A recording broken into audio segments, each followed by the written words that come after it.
جی अस्सलाम वालेकुम मोअज़्ज़ज़ सामीन। आज एक और नए मौजू के साथ हाजिर हैं।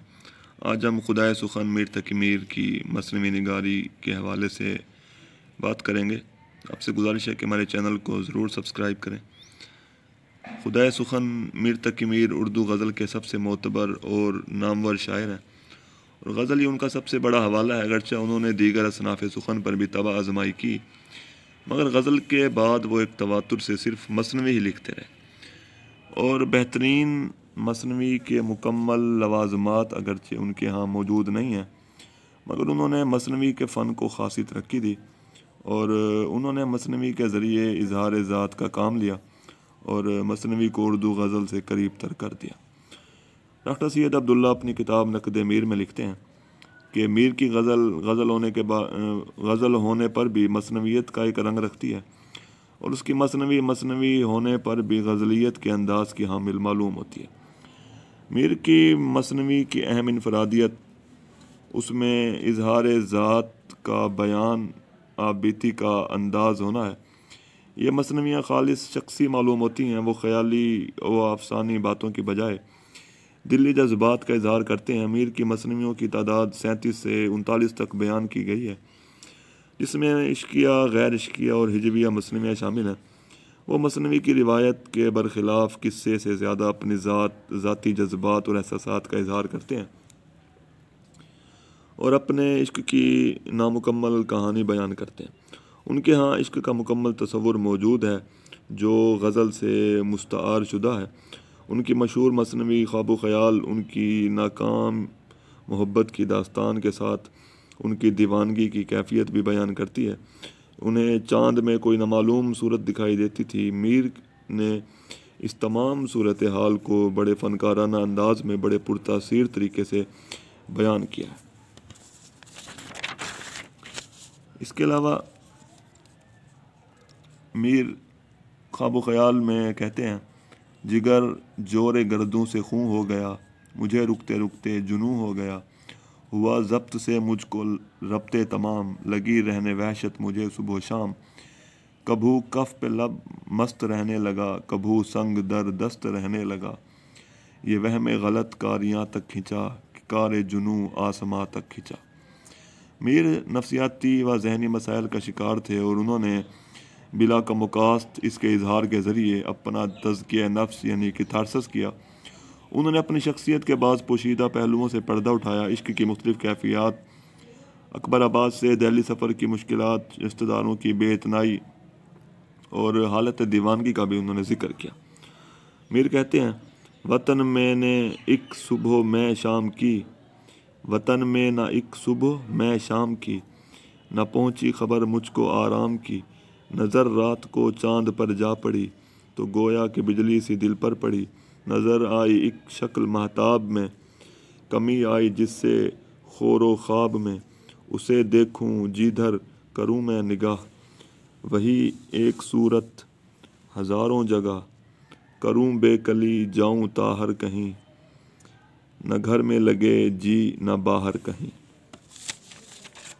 मीर की मसनवी जोश इश्क में भी उनकी इश्किया बेकरारी और हसरत वाज़े है, जबकि उनकी मसनवी मामलात इश्क में वो हकीकी वाक़यात बयान करते हैं। मीर अपनी मसनवियों में इश्क का एक अलहदा तस्वुर पेश करते हैं। वो मजाजी इश्क को हकीकी इश्क के बराबर मकाम मर्तबा अता करते हैं। वो इश्क की हमागीर तस्वुर के कायल हैं। वो तस्वुर इश्क और अहमियत इश्क की वाज़े करते हुए कहते हैं, कुछ हकीकत न पूछो क्या है इश्क, हक़ अगर समझो तो खुदा है इश्क, इश्क ही इश्क है नहीं है कुछ, इश्क बिन तुम कहो कहीं है कुछ, इश्क हाजिर है इश्क गायब है, इश्क ही मज़हर अजायब है। एक और मसनवी में कहते हैं, मोहब्बत ने जुल्मत से काढ़ा है नूर, न होती मोहब्बत न होता ज़हूर, मोहब्बत ही इस कारखाने में है, मोहब्बत से सब कुछ ज़माने में है, मोहब्बत से है इंतज़ाम जहाँ, मोहब्बत से गर्दिश में है आसमां। मीर के तस्वुर इश्क में आशिक व माशूक की मौत के बाद ही उनका विसाल दिखाया गया। अक्सर बेशतर ये ख़ुद को पानी में डुबोकर हलाक करते हैं, यानी मीर जो है वो वसल बाद अज़ मर्ग के कायल है। मीर किसी आला नस्ब-उल-आन की खातिर जान देने का सबक देते हैं। वो इसी को इंसानियत मेराज इंसानियत करार देते हैं। وہ مثنوی کا آغاز حمد و نعت کی بجائے عشق کی اہمیت اور تصور عشق سے کرتے ہیں۔ وہ عشق کو مجرد بنا کر پیش کرتے ہیں۔ میر اپنی مثنوی میں کہتے ہیں، عشق ہے تازہ کار تازہ خیال، ہر جگہ اس کی ایک نئی ہے چال، نہ ہو عشق تو ان سے باہم نہ ہو درمیاں یہ تو عالم نہ ہو، چار سو ہنگامہ آرا عشق ہے، عشق کیا کہیے کہ کیا کیا عشق ہے۔ میر کی مثنوی میں اہم شے قصہ نہیں بلکہ عشق یا کیفیات کا بیان ہے۔ ان میں افسانوی عناصر کم ہیں، ان کے ہیرو اور ہیروئن دونوں عام انسان ہیں۔ یہ معصوم وفادار اور جانثار ہیں جو خود سپردگی کے قائل ہیں، جن کی موت قاری کو افسردہ کرتی ہے۔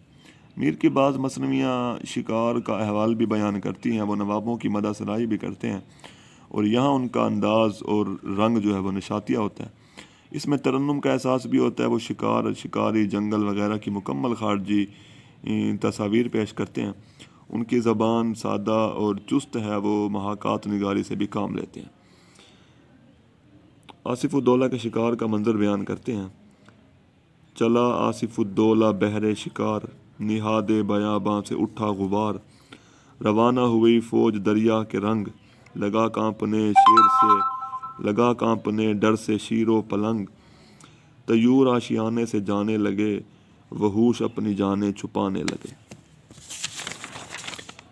اس کے علاوہ میر کی ہجویہ مثنویاں اصلاحی و ہمدردانہ نقطہ نظر کی حامل ہیں اور ایک خاص سماج اور ماحول کی پروردہ معلوم ہوتی ہیں۔ وہ سماجی حالات اور ارد گرد کی منظر کشی کے ساتھ ساتھ اپنے ذاتی حالات کا تذکرہ بھی ہجوی انداز میں کرتے ہیں۔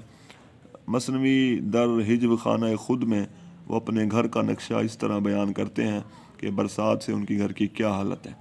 میر کہتے ہیں، جھاڑ باندھا ہے می نے دن رات، گھر کی دیواریں ہیں گی جیسے پات، دب کے مرنا ہمیشہ مد نظر، گھر کہاں صاف موت ہی کا گھر، اینٹ مٹی کا در کے آگے ڈھیر، گرتی جاتی ہے ہولے ہولے منڈیر، نہ اثر بام کا نہ کچھ در کا، گھر ہے کاہے کا نام ہے گھر کا۔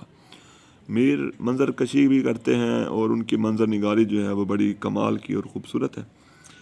برسات کا منظر بیان کرتے ہوئے کہتے ہیں، کیا کہوں اب کہ کیسی ہے برسات، جوش باراں سے بہہ گئی ہے بات، اب جو آیا ہے موسم برسات، دن کو ہے اپنے ہاں اندھیری رات، می میں گھر کے 5-6 چھپر، ہم غریبوں کے ہوتے ہیں سر پر، گھر کی صورت جو اور ہوتی ہے، چھت بھی بے اختیار روتی ہے۔ اس کے علاوہ میر سماجی و معاشی بدحالی کی عکاسی کرتے ہیں اور ان کی قوت مشاہدہ قابل داد ہے۔ زبان سادہ اور دلگداز اور عام بول چال کی زبان ہے، اس میں سلاست روانی اور شدت جذبات بھی ہے، مگر ان کی مثنویوں میں بیان کردہ جو قصے ہیں وہ کمزور ہیں۔ میر نے خواجہ محمد زکریا جو کہ مدیر ہیں کتاب کے مختصر تاریخ ادبیات مسلمانان پاک و ہند، جس کو پنجاب یونیورسٹی لاہور نے شائع کیا، اس میں لکھتے ہوئے کہتے ہیں کہ میر نے مثنوی کی صنف کو ترقی دی، قصہ دار مثنویوں میں ساخت کے اعتبار سے تناسب پیدا کیا۔ ان کے عشقیہ مثنویوں کے موضوعات فطری ہیں اور مواد بالعموم انسانی دنیا سے حاصل کیا گیا۔ میر کے یہاں قصہ پن نسبتاً بہتر ہے، ان میں خارجی کائنات کے نقشے بھی کہیں کہیں موجود ہیں۔ شکریہ۔